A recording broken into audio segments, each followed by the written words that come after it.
you put a plant in the audience and you're like, oh, tell me, young man, do you have any needs relating to moving house, perchance?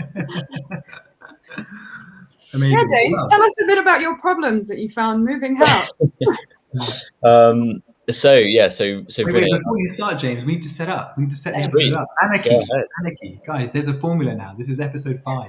You know what we're doing. Free.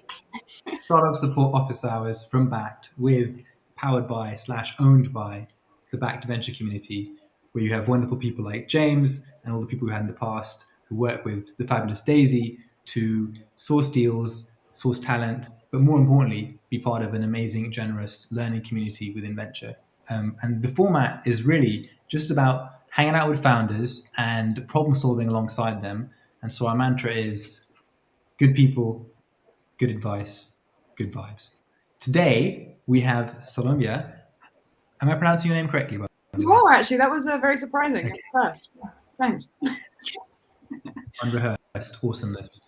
Who is the founder of Lenderbox, who is just getting totally validated by James, who's just moved house. But before we start, I would love James and Daisy and Siloamia to introduce yourselves, and let's let Siloamia go last so she can also then tell everyone a little bit about what her business does, and then we can get into what kinds of challenges she wanted to tackle alongside us. Cool. James, Daisy, over to you. Yeah. Go ahead. Presume everyone's talking to me. Daisy's first. It's always the case. My name is Daisy. I, as Vinay said, run community and networks at Backed, and I'm privileged enough to know people like James and be paid to be friends with them, basically, which is very satisfying. And aside from that, I run our D&I initiatives for the team on the investment side more specifically.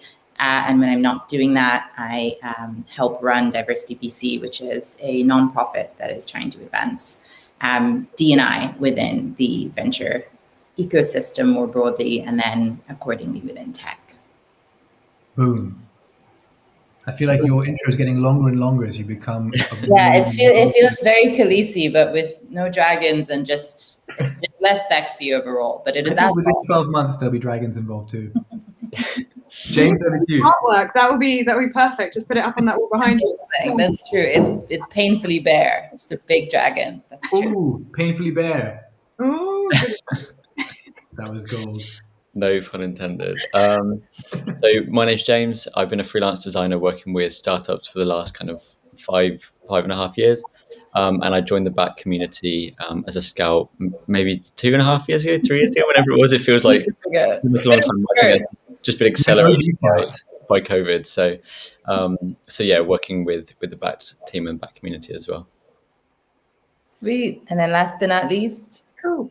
Me. So hi, I'm Siloamia. I'm one of the co-founders at Lenderbox, where we're building technology to tackle issues like furniture for unfurnished properties or furnished properties, and you just wanting to pick your own rather than having to put up with what the landlord's giving you. So we embed some API technology and let you add furniture directly to your lease. No other process, just like adding a Hertz car to a flight. It's one payment, one simple booking, and getting people moving property without any hassle. Just like adding a Hertz car to a flight. That is killer. I love that. Thank you. Super that's good. Awesome. I could have done with that because Can you we give us the entire thing ourselves, and it was horrible. Well, no, it was satisfying when it finished, but horrible during. So it would have been nice to pick out the things and not have any responsibility for making them happen. Literally. Can you explain a bit more about how it works, by the way? So I'm moving into a new flat and I'm signing the lease. And so then how does Lenderbox appear in my life? And then how does the next person get rid of my stuff? Or can I take my stuff to the next flat with me? Anyway, just so tell us. Varied options, and we're exploring everything that customers want to really match the needs that are out there rather than just making our own assumptions about what people want. And so what we do is actually offer you an exploratory catalog when you're first viewing the properties online. So we're actually then embedding this booking into already existing prop tech. So meaning where your contracts are handled, your bill payments are handled, we're sitting inside already existing infrastructure for these things. So you're not having to go off to a second, third website to find these things. We're bringing them to you in already existing platforms. Is this like Zoopla, as in like where I'm literally searching, or is this the bit afterwards, like Chester when they send me their thing? For both. Depends on what kind of prop tech journey that company holds. So the more advanced their journey, the more advanced our embedding can be. Less advanced it is, the less advanced our embedding. So we've got different versions that we're playing with, as you know, they need just as much help understanding what kind of offering they can bring to their customers. If they are just an advertising platform, that's difficult. The customers don't have an account. It's not, you know, they don't follow that whole journey through to lease signing. So we kind of don't even go there yet, as they're really not sure how we can partner in with them. But over time, we're actually upkeeping those kind of conversations too, to be like, okay, we're going to test models. Let's see what really works, and then we'll bring you back something, work with you to then embed that into your advertising platform in the future. So we're kind of taking a strategic step-by-step approach to seeing how we get this to the customers as easily as possible. Makes sense. Okay. How can we help? How can you help? Well, you know, hearing problems like James's is making me feel very, very excited about finding my customer bases. So the thing for us is looking for more and more partners now to integrate this technology with. So we're looking, you know, for prop tech, whether it be, as we mentioned, kind of the advertising aspect is just that bit more difficult because they don't have much of a customer journey. But there are lots of apps and partners now coming about that don't just do the advertising. They let you manage contracts inside, they let you manage gas, utilities, all within one singular platform. So we're looking to meet more companies out there that are building these kind of platforms and going, hey guys, do you want a new service? And we do a revenue commission split share. So we do actually incentivize the prop techs to come out and embed and share this service with their customers and help them grow their revenue as well as our own. Okay, that makes sense. So is this sort of how to find or source partners? Is it about negotiating them down? Yeah, a bit of both. Finding, sourcing, negotiating. It's an added service for them, and it's still quite new to the industry because usually these things are either in marketplaces or through other journeys. And because we're building these journeys, it's kind of, we're coming in as an add-on for them. But at the same time, it's kind of, we've got to really get them thinking outside of the box of the normal property tech, which is, we just want tenants.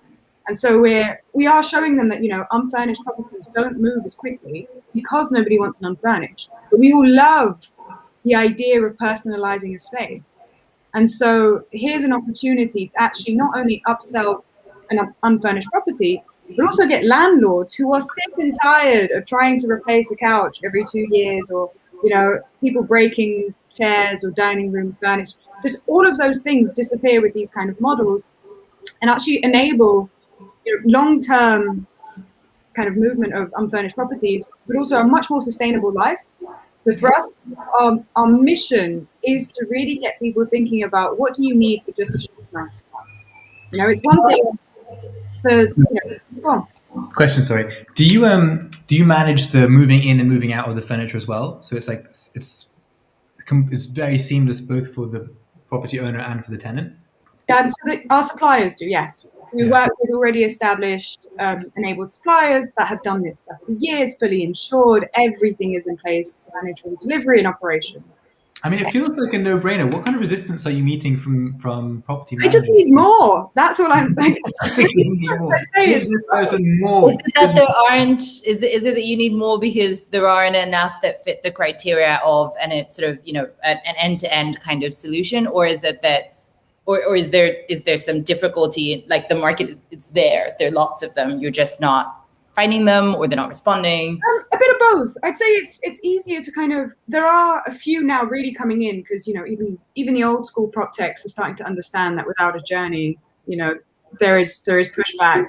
Customers want more seamless kind of from advert through to signing the contract. So people are looking for that. And I think for us, maybe it's me and my inability to be slow. I'm like, what do you mean it's going to take 3 to 6 months to like integrate? No, that doesn't work for me. Like, I'm thinking 2 weeks. And so it's, for us, we really want to test the model across lots of integrations, because I understand from our point of view, we really study the adoption and the consumer journey. So from the design aspect, we really, really are keen to A/B test as quickly as possible in many different platforms to really understand how we can normalize this way of renting furniture rather than just going, here's this rental option, and then just standing back. We're super hands-on. And so we're really looking for partnerships. As much as it's like, oh, here's a nice embedded new service for your customers, we want relationships with the prop techs that are so embedded in us coming in and like speaking to the customers, doing some of the tenancies, like really understanding those customer needs. And that's the pushback where I'm like, not only here is some API integrations, can I come in and work for you? Can I go and do some of these tenancies so I can meet the customers? And they're like, okay, you're pushing it too fast, Siloamia, you're a tech company. I'm like, I know, but the customers aren't in the office, they're out with you guys. And so that's the relationship I'm really looking for whilst we're developing this in the first A/B testing. You know, it's that, and that kind of relationship is me treading on toes. So I'm like, I really need to meet people and say, hi, can I actually come in and meet your customers rather than here's an API embedding, leave us. Okay, because that makes sense, but that also seems like a kind of like framing issue, not so much because the core of the thing you're asking for is really reasonable, but there's a perception in their minds about what it is that you're actually asking, hence the pushback. Because if somebody was like, can I intrude in your business? No, but can I take some work off your plate? So there are a couple of services, sort of white label services that we use. And in every instance where they are like, hey, here are the types of questions that sometimes end users have. Here are some of the issues they have. Here's some of the bugs that sometimes bring up. Do you want us to just deal with that relationship? And like, essentially, you have a point person for this particular part of your offering, and it's coming from us. Then we're like, yes, 1,000%. Why would I not? Whereas if somebody was like, if they framed it rather as what it actually is, of, hey, we want more exposure and access to your portfolio companies, and we want to build relationships with them because we're hoping to eventually, provide this service to them directly, then obviously we're like, no. I might not say no, but I'm much less inclined, because then it's framed as a favor. I would be doing them a favor rather than the reverse, where they're obviously doing.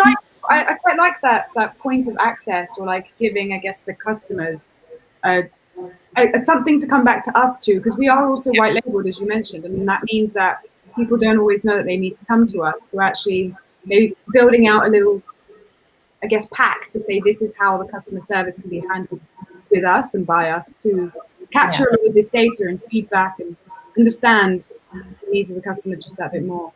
Exactly. And I think as long as there's an understanding in the minds of like the prop tech companies you're dealing with, or the rental companies dealing with, that like these things will come up, like people using any kind of like new service or any optionality, especially when there's something as variable as this, and there are obviously lots of moving parts. There will be questions. Do they want to hire someone to now do this customer service when there's somebody offering to do it for free? That's a bit absurd. But I think wherever possible, don't ask people to do you a solid, because they either say no or they start overthinking it. Well, no, here I am saying I'll work for you for free. Take me. No, that's too suspicious. It's like, it's too good to be true. What's she hiding? I was going to say, I think all of those different objections, whether it's like the companies that are like the property companies or the letting companies that are already more kind of like forward thinking, that have the kind of tools that you mentioned. So the one that I used recently for my move, they were using a thing called Good Lord, which actually kind of sucked, if I'm being totally honest, but was way better than not having anything at all. Yeah. And at least they were looking at using these kind of tools to try and make the process easier, even if actually it was marginally better. I guess there's an improvement. What I was going to say was, there's clearly like a difference between the kind of letting agents who are willing to look at those things and the ones that are still way behind. And they probably both have different questions for you, or different like objections as well. So what I would say what might be useful, I'm doing it with a client at the moment, one who was on this same startup support thing a few weeks ago, where they're basically serving multiple different types of customers, VC, startups, and journalists. We're building separate kind of pages on the website, or separate landing pages for each person with the exact kind of objections that they answer, or that they ask you, sorry. And then we can put them into a specific page that literally has all of their objections and their questions, because it just saves you from trying to cover everyone in one go. And I think there's just like either potentially too much information there, or people see something that's not relevant and then just switch off. Whereas if you can send them to something that's like directly for them with answering exactly their questions, it might try and get them over that hurdle a little bit. But then I think there's also an element where you probably, at least initially, need to aim for those kind of letting agents or companies who are already trying to use these kind of things and actually like a bit more forward thinking.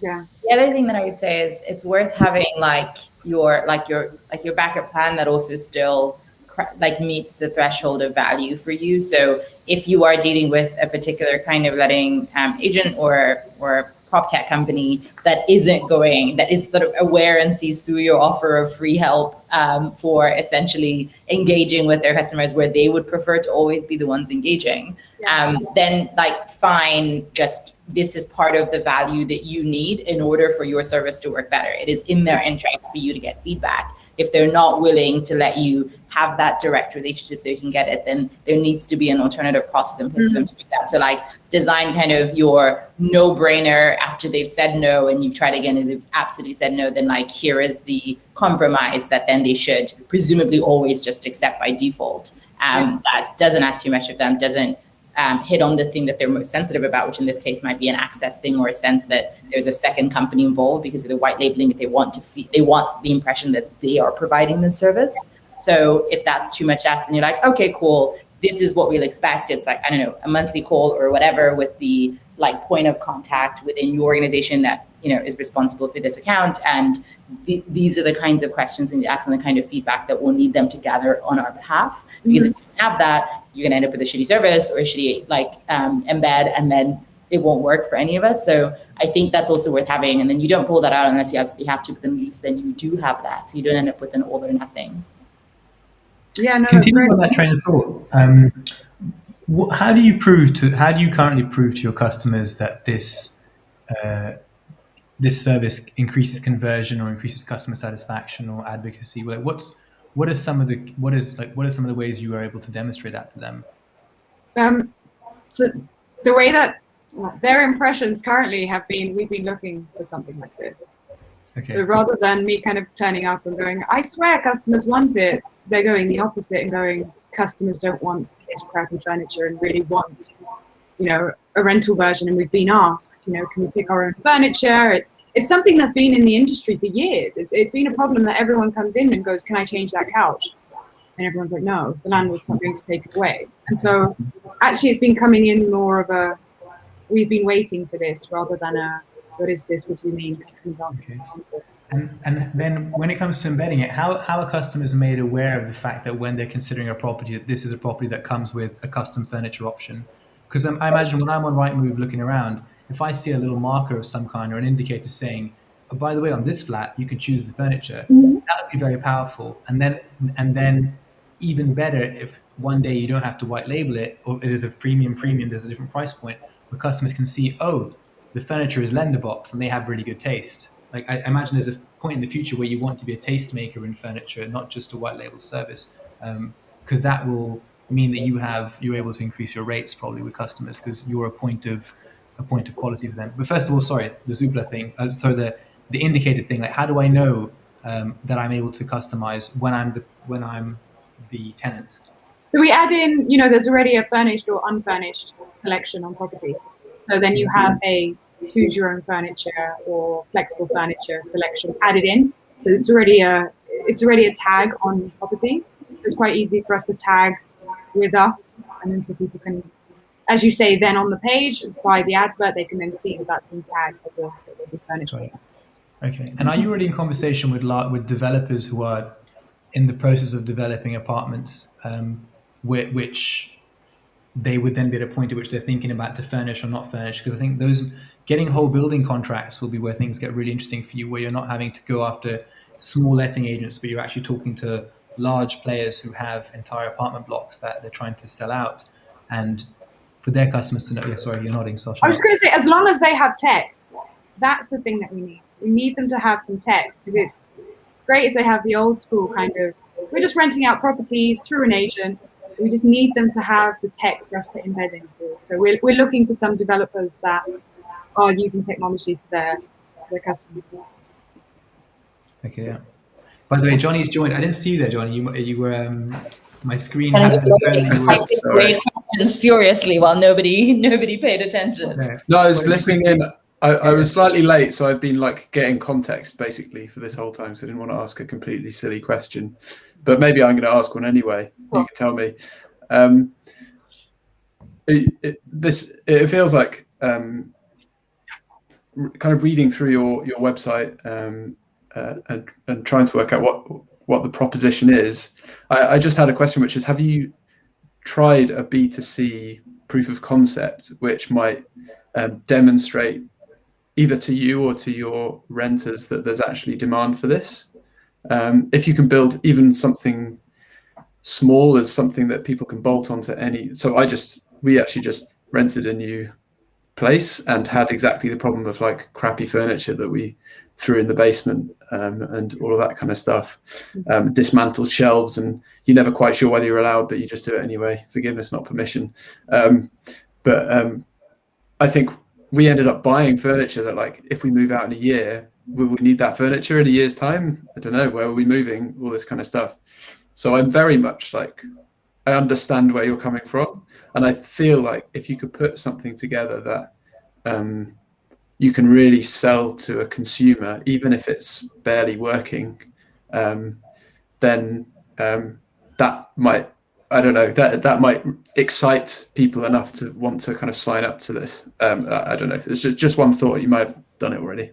Well, so our tech is fully functional in our back end. So we kind of did customer facing testing when we were first trying this model of at point of sale rental products. And so we started with this model, but actually in the camping industry. What we were trying, actually, camping, they are so nice. You can get so much wrong and you can learn so much that we were like, yeah, we're going there first. If we're going to be testing anything, we better be doing it with people that are going to be nice to us. And so after really playing with the industry and kind of finding that if you're offering rental products at point of sale, that is when you interest people. Because we ran a marketplace, we ran other bits, we went that way. The customer acquisition costs are crazy. Yes, it's a tiny test, but you've lost money before you've made anything. And so actually we dropped all of that marketplace aspect, and we were thinking, what actually makes things easier for a customer, right? So let's not make them do the work of trying to find what we're offering. Let's bring it to them. And so after doing that, that's where we saw the proof of the model work. Like, we had bookings within a week of, actually 24 hours of the actual real tech going live. We put up some little fake thing that didn't work, and everyone was like, where are my bookings? We booked everything. We're like, oh crap, that only happened yesterday. What's going on here? So now that it's reached that, we're now going into the property sector with this offering and working with already existing suppliers that have marketplaces and have these customer facing roles. They're already seeing the uptake. And so we're kind of going, it's proven, people want this, but they're not a tech company. They're an operations, logistics, rental company. They don't think customer journey. So we've come in to be the cherry on top of the offering to kind of go, okay, you guys running operations, we're going to help you scale and get your products to customers even faster. And so that's why we're not really touching the C side. We're doing the B to B to C and kind of sticking in the journey. Do you also do offices, by the way? We want to, yeah. So we've got so much kind of expansion to go into because the suppliers have everything. So we're like, yeah.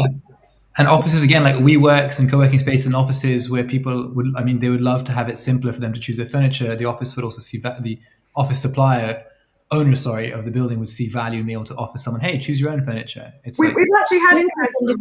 I was going to say, sorry, we've also had interest from the retail units. So many shops on the high street have gone empty, right? You can spend about 30 or 40K just fitting it out before you've even opened. And how, in the middle of a economic situation, how has anyone got that kind of money up front? And so we're working in and started speaking to a few organizations looking to tackle these issues and going, what about rental furniture? What if we make one of these things rentable? The till, some really nice couches, or even if you wanted to start a pop-up cafe, come and test the market for 2-3 months without committing to 30K worth of debt before you even start. Are you talking to a peer here already? No, we haven't spoken to a peer here yet, but literally people like that who have proven that furniture rental works, but growing that supply chain, because that's what we come in to do. We get electronics involved, we get lighting involved, we get decorations.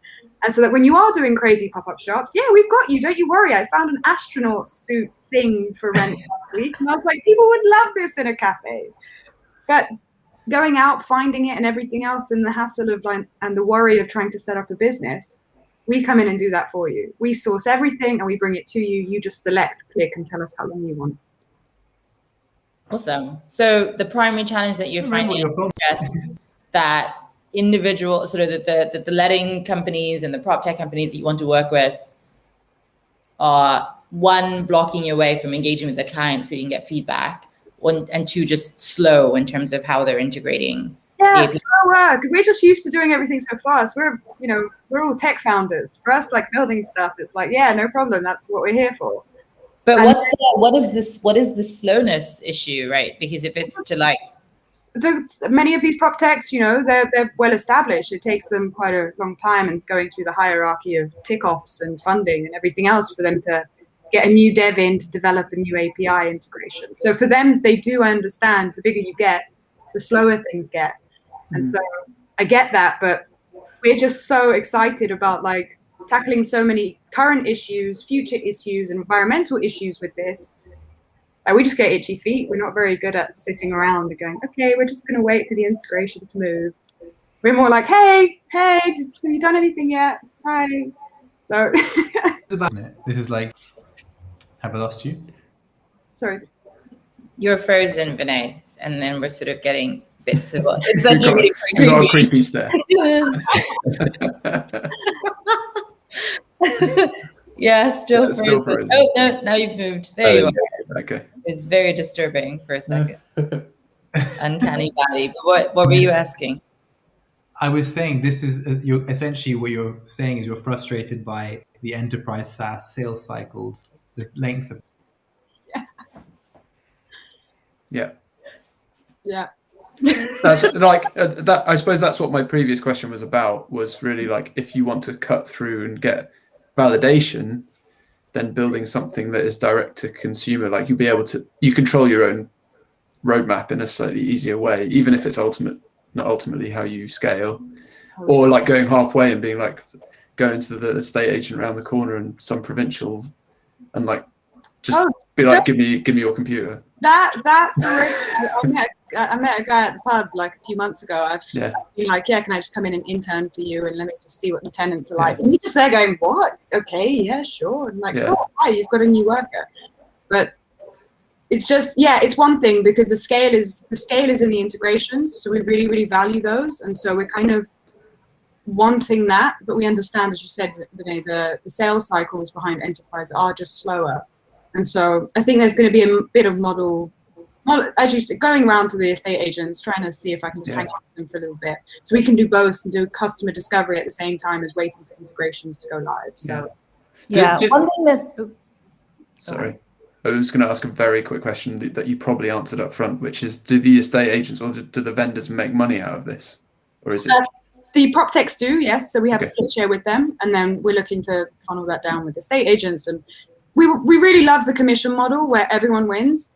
Yeah. There's this concept, of if everybody's winning, then everyone's happy and you love working together. But if anyone in that chain just doesn't feel like they're actually benefiting from your service, it's never going to move. It may just hit a threshold and everyone's like, oh, we can't be bothered to do that anymore.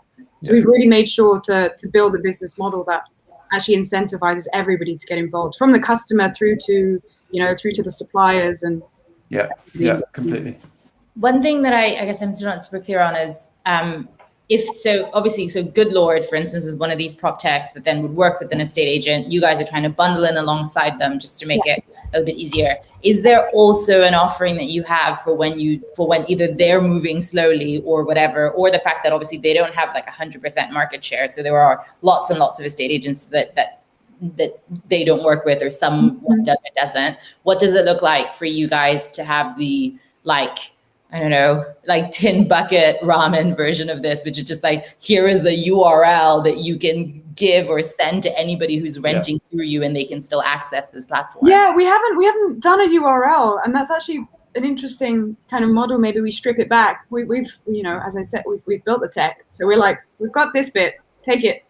And so maybe there is a model.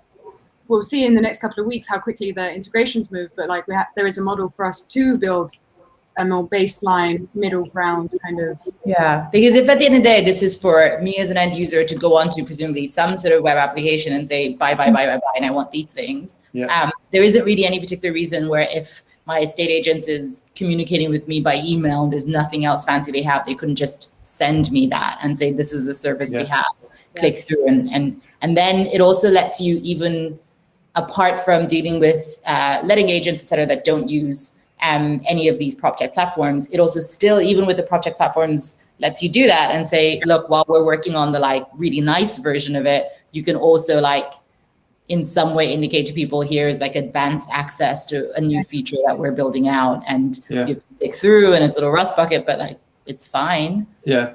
That's what I'd do, is I'd do the URL thing, and I'd create referral links for every estate agent that I can find, tin bucket estate agent, as you say. I know, we all love these ideas. Go tell my my dev guys that they'll look at you and be like, are you crazy? You want me to build a whole brand new platform thing? Like, Jesus, Siloamia, we're still building out this bit to like fully integrate correctly. And so it's where you don't want to, we are a team of 3. And so it's as fun as it would be to just be able to go in every direction. We've been quite cautious in understanding that like burnout's a real thing. And I've seen it in a lot of people.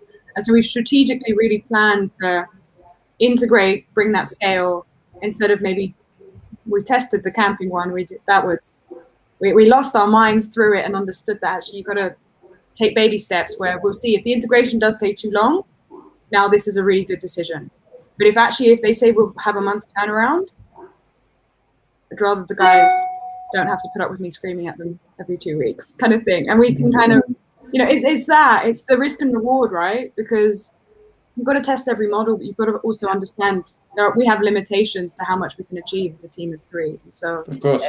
Yeah. The only thing I wonder though is that this almost feels inevitable. So it seems almost a question of when rather than how, because even if it's not URL, the more I think about it, like Good Lord and the other ones, like I always forget their names. There are so many now, but even despite their growth, it's still such a tiny proportion of the overall market they've captured. So then your vehicle will always have a cap on it. So their cap and then yours in terms of how far you can get with them. So one way or another, it'll be necessary for you to be able to go directly to letting agencies and to go directly to anybody who has even individual landlord. The interesting thing that we've seen with these direct to consumer models, especially with other companies have tried like banner adverts and stuff, and the banner adverts don't work. So my background has been in like neuroscience, psychology, and then coding, but we took a lot of time to understand habitual like commitments and stuff, and the reasons that things don't become a norm. So furniture rental has been around for years. Back in the 60s, 70s, I think everyone used to rent their TVs. There's a reason that flipped, and now people are trying to get us back to renting cars, yet we don't all rent cars yet.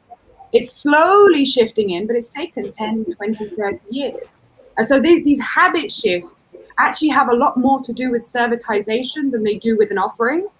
And so just offering rental, you get an initial commitment and you'll get the initial interest. You won't get the same commitment you will get if you've made the journey super smooth, because people then go, oh, you've actually made my life easier, instead of going, oh, I have to go to another website. And so we followed those journeys and started to really understand at what point do you lose a user. And it's that one. It's the one when it then sends them somewhere else and now they feel disconnected from the property itself.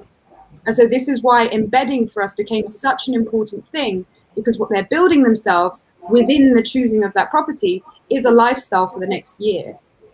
And by taking them away from that, it actually disrupts their commitment. And so the conversion of those is a lot lower than our model of embedding it at point of sale. So same as Klarna, they've gone crazy because they've embedded this choice of just buying this, buy now, pay later kind of schemes. And so it's that, and we've really done the analysis of conversion and tech, and I love this stuff. I could sit here for hours and tell you guys about it, but it's that for us is what means a lot to what we can bring to that customer. And so it's kind of playing with what we've tested and then failed in, and then this works, this doesn't, and why we chose to embed instead of become a marketplace. Okay.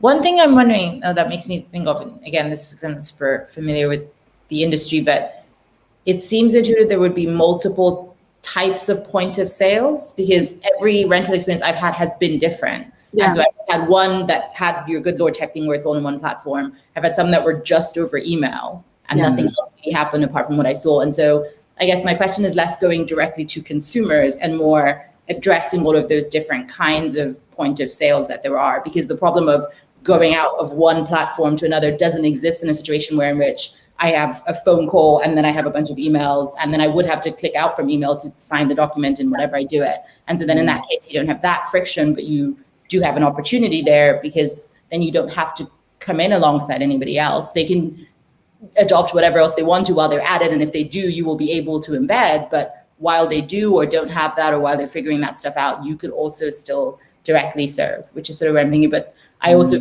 completely can see that could be a smaller proportion of the overall market, or just a harder one to serve. And so it makes more sense to ignore for now. So it was the harder one to serve. Like we found, for example, with the tent rentals, campsites that didn't have online booking systems, it meant we were still in this email back and forth. So we weren't actually removing any of the friction to get to the rental, meaning we were no addition. Like we were actually probably paying more to manage that booking than if it was an automated one. And so it's in time, we'd like to go through the strategy of the best case scenario, then the one that's slightly worse, then the one that's slightly lacking. And so by then we would have learned enough. How can you go from best case scenario through middle ground through to how far can we push it for customer adoption to still happen as frictionless as possible? So rather than going we went bottom up from the camping one, found what that point of access was, and it was the booking process. And now we're taking that over and building around it and stripping back. How far can we go? How much do we need? How little do we need? And we'll be playing with that over time. But I do think it's important to find what's the lowest kind of point of sale that we can bring to that customer. Yeah. Okay. How else could we help? I think outside of those recommendations, there is also then kind of an innate reality of the slowness of enterprise sales that none of us can solve here beyond wishing it gets a little bit better, apart from some of the tricks that we've already talked about. But are there any other areas or anything else? Because we have quite a lot of time left, so we want to try and be as useful as possible. I think. Any other questions? I quite like your insights into what we can be thinking about to get us moving. Even I'm the dreamer, right? So I'm here going, we've got the best case scenario, and that's all that's ever going to happen.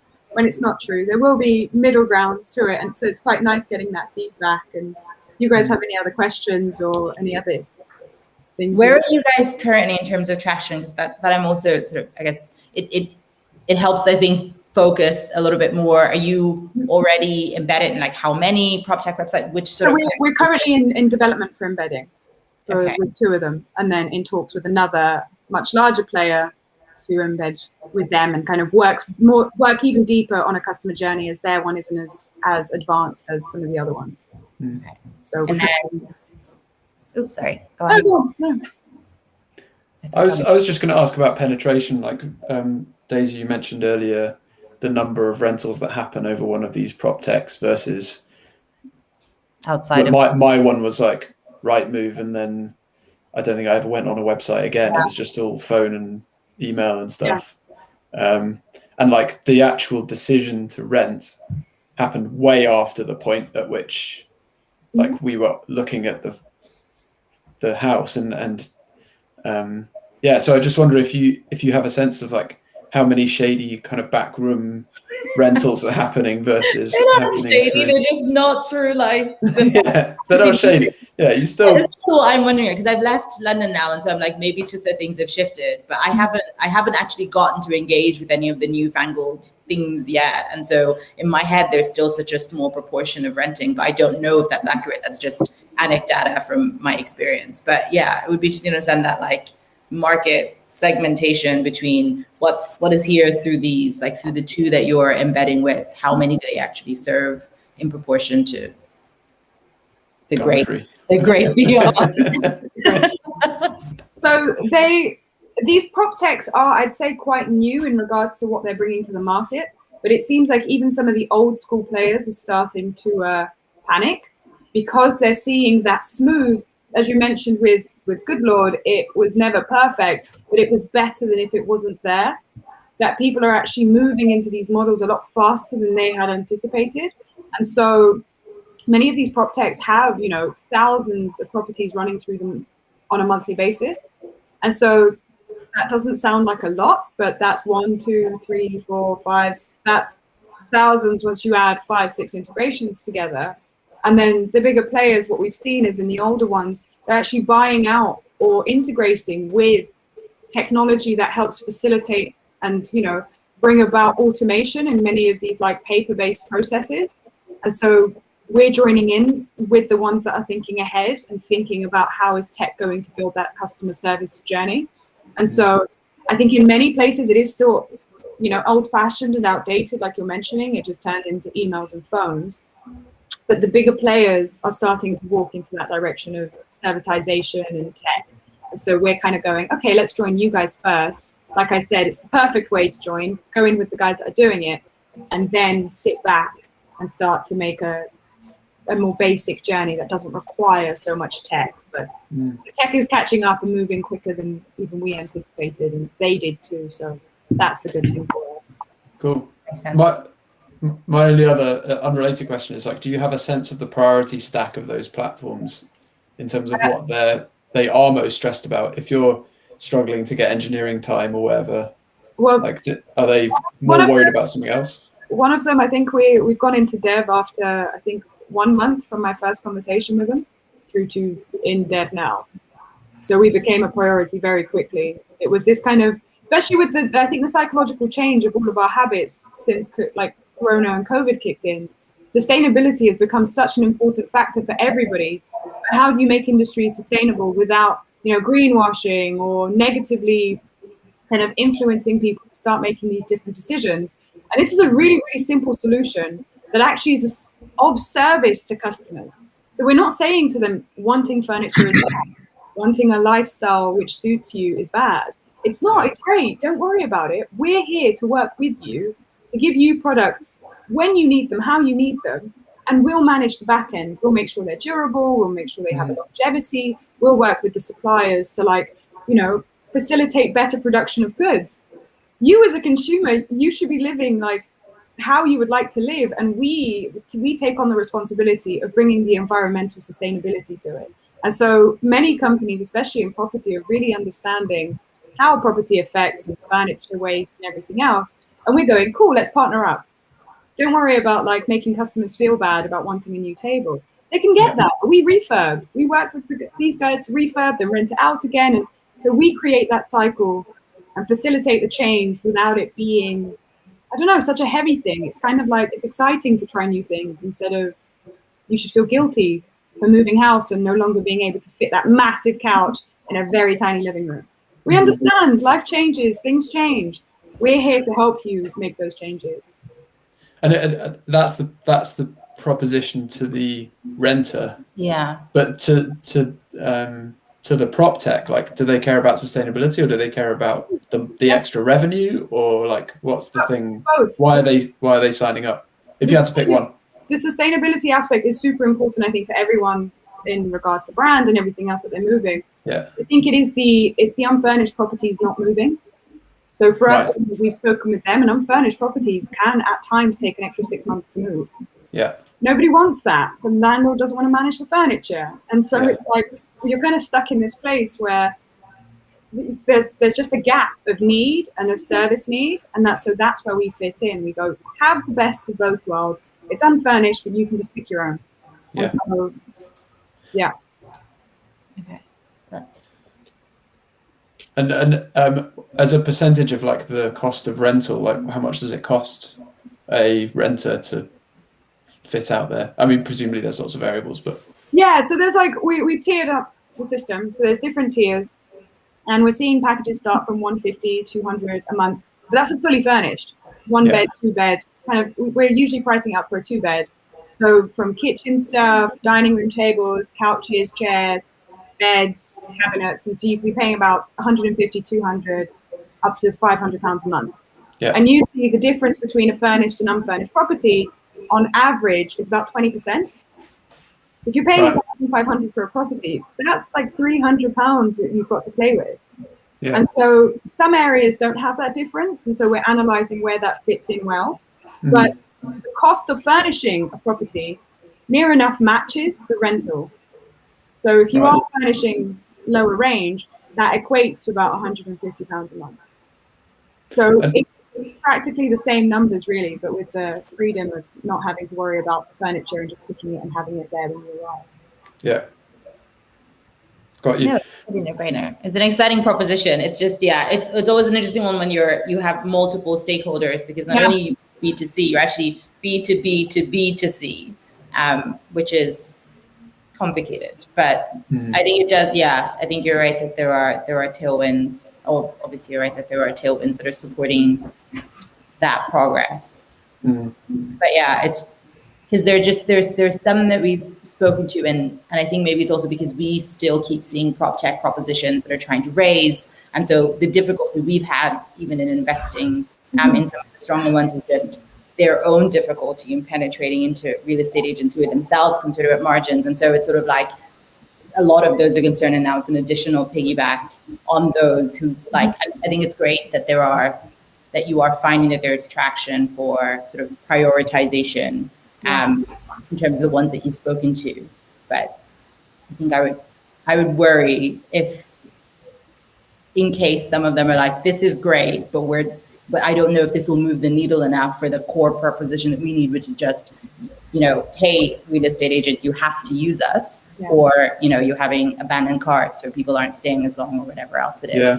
And then, because then they have to be sure that the additional line of, oh, we have this furniture piece is really making the difference above and beyond everything else they can say, like, oh, I don't know, we make sure that requests for plumbing are dealt with in a timely manner. You become one of many things that they can use to deal over, rather than also being able to have push from both sides of real estate agents insisting on you being integrated alongside other things that are pitching to them, because this one seems to be like an absolute no-brainer from the perspective of a real estate agent, but like slightly, like it definitely a good, but I think more of a variable one from I'm trying to sell a suite of tools. This is one of many.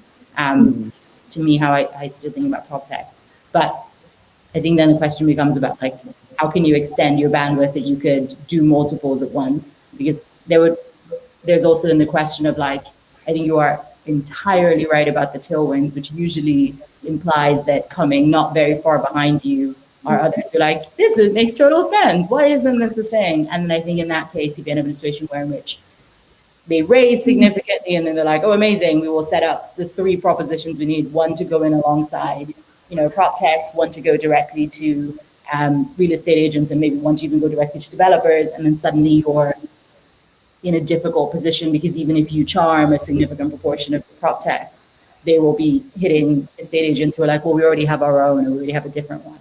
Yeah. Which is sort of what I'm wondering, but as in that's me joining dots that you might have counter narratives. We've got some interesting strategies to get around certain things, but I think that's, for us, we're very good at testing stuff, and we're very not afraid of testing stuff. And so the market's huge. Like here in the UK alone, it's like £5 billion, and we're there going, cool, like, please have fun. We've already captured, we're on the way to capture about 30% of the camping market in our integrations. And so for us, we know we're capable of doing it. Not only am I here telling you this is possible, I'm saying we've gone out and done the hard work. And so it's, I think competitors do come in, but these industries are so customer focused and so partnership focused that if you're not coming in to be someone who is there to like work with people, and you're there just to get contracts and outbeat some other company, we'll survive for a little bit. That doesn't lead to a long-term integration or a long-term contract. And so, I don't know, we really pride ourselves on working with others and working with companies to build things rather than to come in and dominate. And so it's kind of like someone wants to do that kind of technique of business, and that's good for them, but we're happy with the way we work. That's pretty lovely. Okay, I don't think I have anything in mind.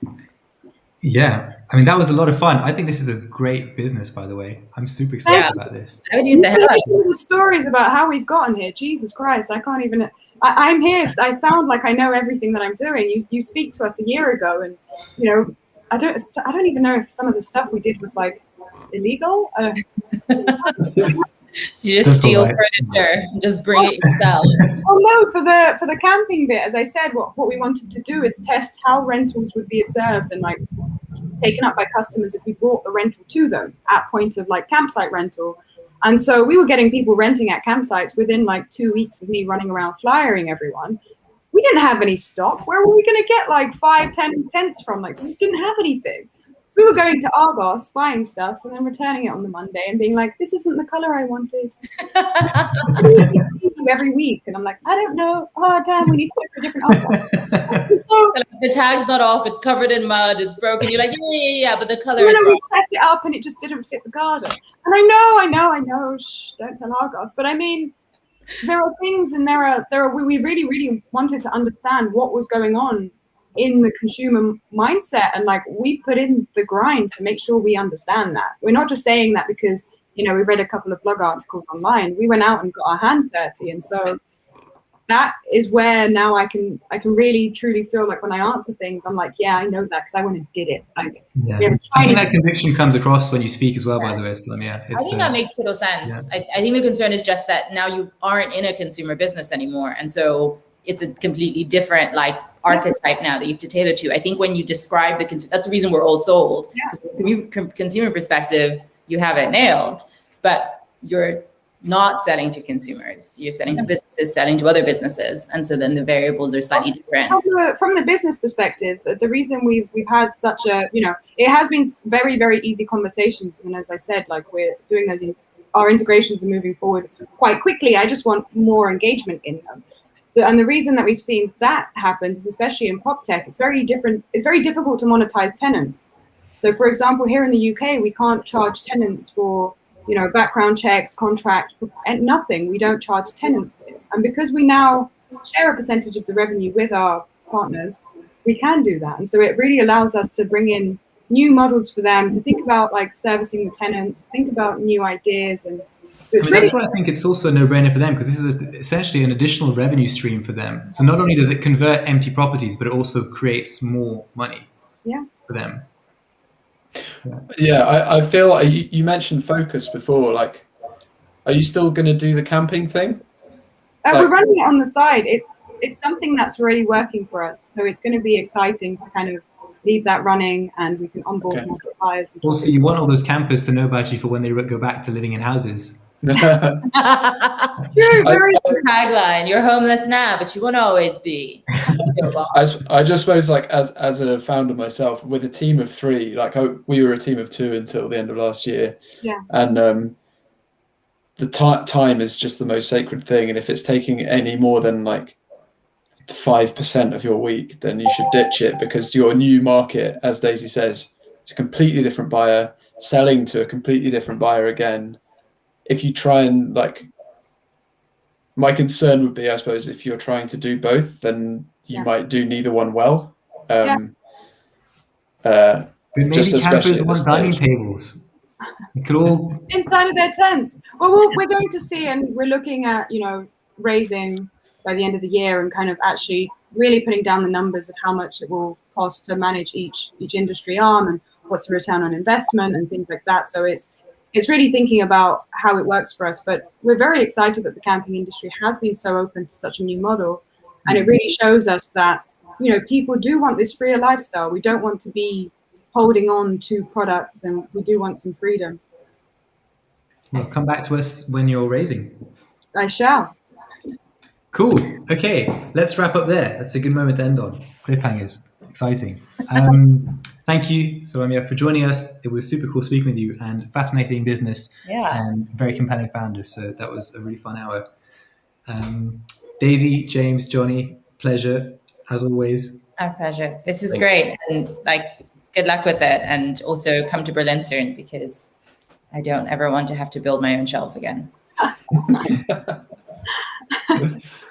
Take care.